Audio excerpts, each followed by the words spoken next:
Bueno, pues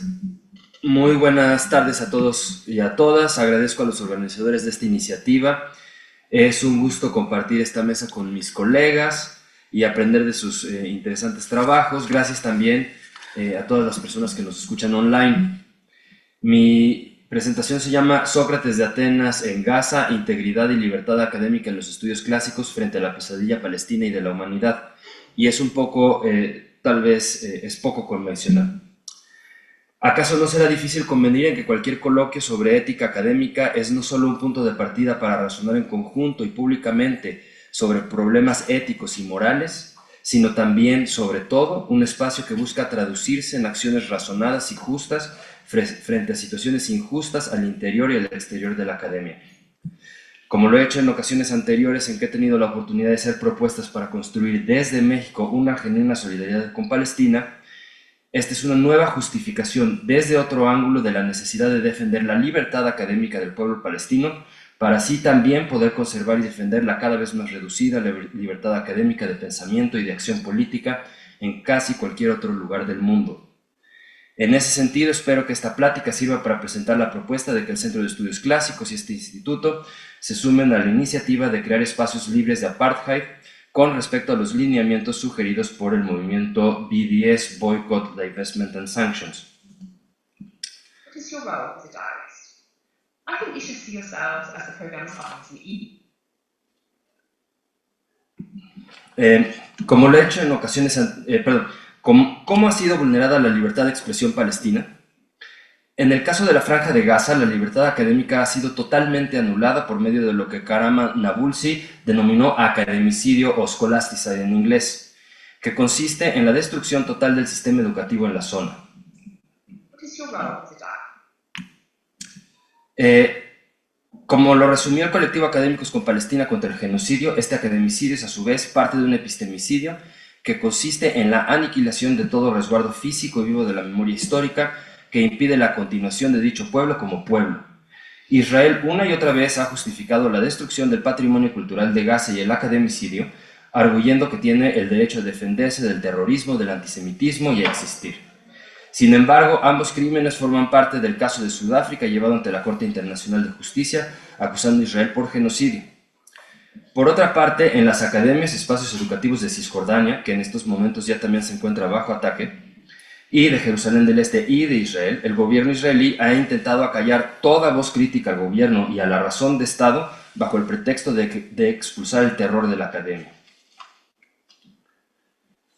Un aspecto todavía más particular del academicidio y de la destrucción del patrimonio cultural palestino, que me incumbe particularmente como estudioso de la literatura clásica, ha sido, en primer lugar, el asesinato de colegas en Palestina que de una u otra forma se dedican a los estudios clásicos y, en segundo lugar, la destrucción, como en el caso del puerto de Ancedón o Al-Balakhiya o el cementerio romano o la colección privada de Judari del patrimonio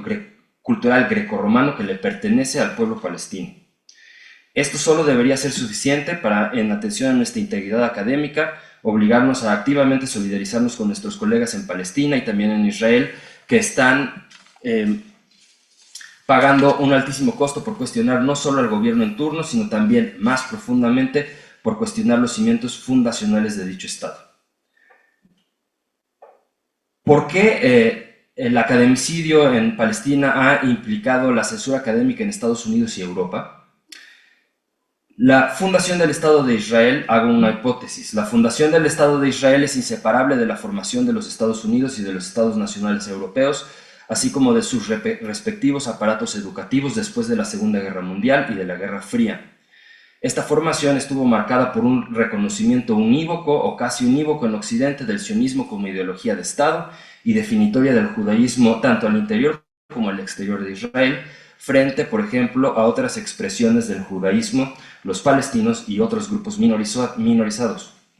En general, el reconocimiento de la lucha por los derechos de los judíos al interior de los Estados Unidos y Europa, que impulsó el derecho de los judíos en el resto del mundo, ha sido, digámoslo así, más exitoso que el reconocimiento de la lucha por los derechos de los pueblos del mundo musulmán, por muchas razones que sería demasiado largo explicar aquí, como la alianza entre la URSS y países árabes y musulmanes en el contexto de la Guerra Fría y posteriormente la guerra contra el terrorismo.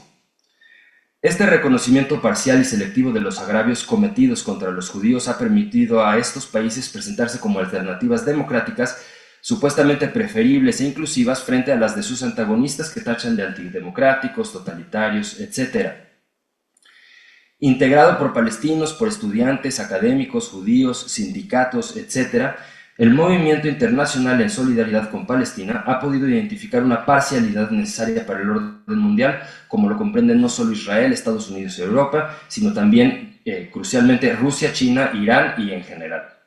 Las colaboraciones entre universidades israelíes y el norte global, como demuestra Maya Win en su fantástico libro nuevo sobre las universidades de Israel, no solo brindan dinero a empresas públicas y privadas, armamentistas y de seguridad, sino que además legitiman a las universidades de Israel que colaboran estrechamente con su ejército.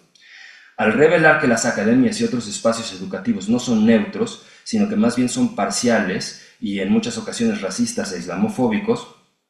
pero sobre todo que estas universidades además son una piedra angular de una necesaria alianza militar, económica y cultural que posiciona a Israel como el enclave principal para sostener en el Medio Oriente y el Mediterráneo el orden de los Estados Unidos y Europa, este movimiento ha podido sacudir también algunos de los cimientos fundacionales de estos otros estados, además de Israel. Este movimiento representa, en suma, una joven pedagogía popular internacionalista, hacia una nueva cultura del intercambio de los pueblos que desafía otras viejas pedagogías y leyes de tolerancia necesarias para sostener el orden internacional en disputa. No resulta sorprendente, pues, que ante la incapacidad de razonar en torno a un duro cuestionamiento con implicaciones económicas presentado por esta pedagogía popular, que lo que promueve en el fondo es una causa progresista por el reconocimiento de los derechos del pueblo palestino y por extensión de cualquier otro pueblo que se enfrente al colonialismo interno o externo, incluso gobiernos que se jactan de ser liberales y progresistas hayan incurrido en una igualmente dura censura académica y otros agravios a la libertad de reunión política tanto en Estados Unidos como en Europa. La relación entre academias y milicias es prueba de que el boicot académico a Israel en el norte global y en general tiene todo el potencial de ser muy efectivo. ¿Qué sucedería entonces si ante el genocidio, la guerra, la censura y el silencio de las academias y en particular de los clasicistas reviviéramos cuando menos una enseñanza, quizá la más importante que la filosofía antigua ha dejado, transmitida en la Apología de Sócrates de Atenas, escrita por Platón? En efecto, contrario a lo que se pueda pensar, Sócrates es herencia común de la tradición occidental, judía e islámica, y por lo tanto acaso una tenue ventana al entendimiento. Comparto pues esta historia con cariño para nuestros colegas palestinos.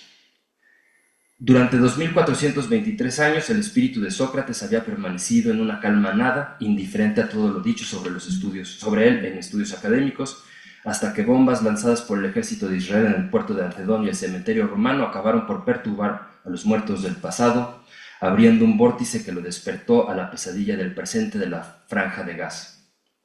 Unos muertos y otros muertos, unos semimuertos y otros sobrevivientes rondaban mezclados por doquier, mientras los clasicistas del mundo, enfrascados en sus cubículos, cumplían cabalmente con sus contratos, empecinados a toda costa en terminar sus proyectos, no fuera que los corrieran. Pero ignorando por completo tan monstruoso prodigio por el que Sócrates también habría transgredido el orden de los mundos, motivado por su insaciable curiosidad, cruzó. Como toda larva, este Sócrates era apenas un reflejo de su existencia real, y sin embargo conservaba dentro de su transparente consistencia la ansiedad de interrogar y razonar con desplazados que, no obstante demasiado preocupados por sobrevivir, prestaban atención solo a los males más cercanos que poblaban sus memorias inquebrantables.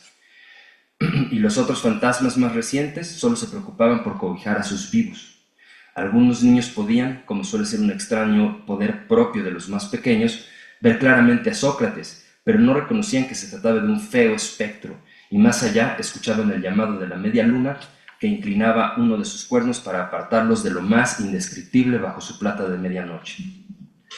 No cabía ya nada en aquel vacío espectro del soldado de Potidea que no fuera infinita desolación. Aquel Ergon desafiaba todo logos. Era como si después de que en vida aquel juicio democrático lo hubiera sentenciado a muerte por pobre y por filósofo, y ahora alguna divinidad encima lo sometiera más allá de la muerte a presenciar la sentencia que las democracias habían preparado para Palestina. Entonces la enseñanza que una vez pronunciada en un alma sensible ya no puede ser nunca más olvidada, y que su alumno transmitió al pie de la letra, disque, recurría en él como un viento estático. El mayor bien que le puede suceder a cualquiera es poder discutir cotidianamente sobre la virtud y sobre los otros temas de los cuales ustedes me han escuchado hablar, sometiendo a examen mi propia forma de vivir y la de los demás,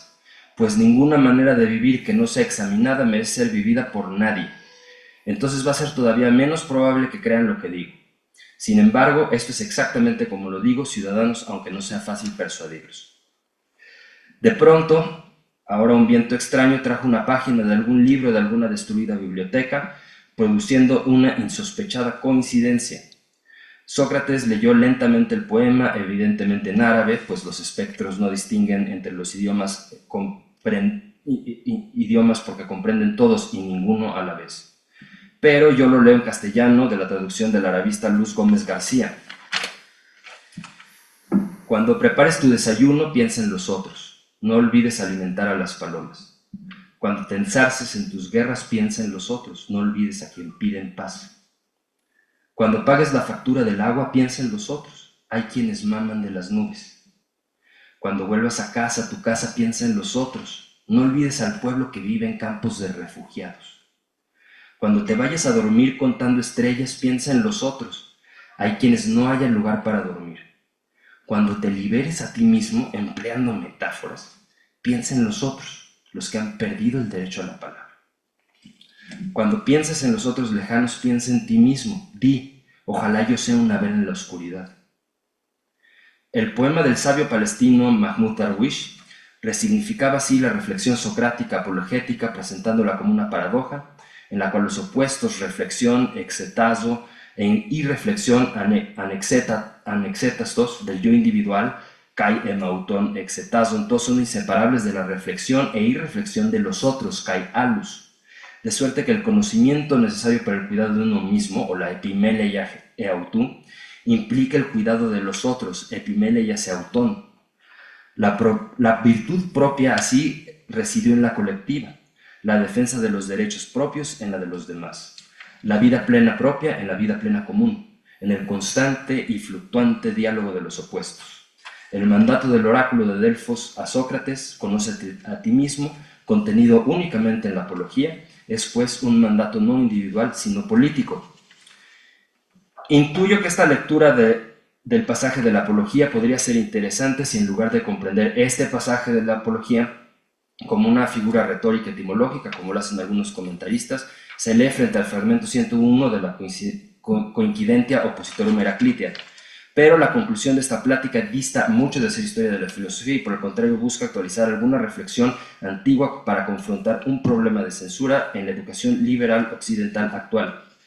En este caso, Sócrates ha sido un espectro inexacto leyendo ante un paisaje desolado que no podía ser escuchado. Pero nosotros, clasicistas y académicos, ¿cuál es la justificación razonada de nuestro silencio? Ahora que negociaciones serias están en marcha para garantizar cenizas gratuitas, para que no te ahogues sin violar el derecho de los árboles a vivir sobre la tierra, como dice el poeta Ashraf Fayyad en traducción de Shadi Rohan, quisiera concluir brevemente trayendo a colación la reflexión de Hannah Arendt sobre otro importante juicio cometido en nombre de la democracia y la observancia y obediencia de las leyes, como fue el caso del propio juicio de Sócrates, ahora el juicio de Adolf Eichmann. En la respuesta a una carta pública que envió académicos con Palestina contra el genocidio a la Secretaría de Relaciones Exteriores pidiendo romper relaciones con Israel en vista de la violación a la ley por su propia expansión colonial en Cisjordania, esta invocó el respeto por el multilateralismo y el derecho internacional que el gobierno de México respeta y la competencia de los tribunales internacionales. En un argumento semejante, en un comunicado en Gaceta, la UNAM rechazó romper relaciones con universidades de Israel, diciendo que no puede arrogarse facultades ni atribuciones que competen al Estado mexicano. Sócrates se vio en la dura decisión de obedecer las leyes democráticas que lo sentenciaban a morir, obedecer al oráculo y al mandato filosófico que lo obligaba por encima de todo a cuestionar y reflexionar también a las leyes que sostenían al propio Estado democrático. En uno de los puntos principales, de Hannah Arendt, ella expresó preocupación sobre el juicio de Eichmann concernientes a la Universidad de la Justicia, y que consistía en que el nacionalsocialismo había permitido que los ciudadanos involucrados en crímenes masivos e injusticias sociales de gran escala no tuvieran intenciones criminales definidas, sino que eran más bien presa del embrujo del deber y de la obediencia a sus gobiernos y leyes de un modo irreflexivo. Dicho de otro modo, la intencionalidad en un crimen implica que el sujeto pueda reconocer y por lo tanto también examinar la propia acción en términos políticos. Sin embargo, las condiciones de ciertos regímenes totalitarios permiten que la gente cometa crímenes de un modo banal, esto es, participando en ellos de forma cotidiana, normalizada y sistemática, sin que se les considere como tales. Invito, pues, a razonar de manera conjunta, pública, sobre la necesidad de romper relaciones con Israel, no solo porque ha violado múltiples leyes internacionales, incumpliendo con el mandato de la ley internacional a prevenir el genocidio, y no solo porque sus acciones están dando una venia para que cualquier poder pueda ahora censurar la libertad académica y otras, si es que considera la acción activa, que la reflexión activa pone en riesgo su seguridad de Estado, sino sobre todo porque es urgente la solidaridad con nuestros colegas en Palestina y con el pueblo palestino en general y detener este exterminio irracional antes que se siga extendiendo. Muchas gracias.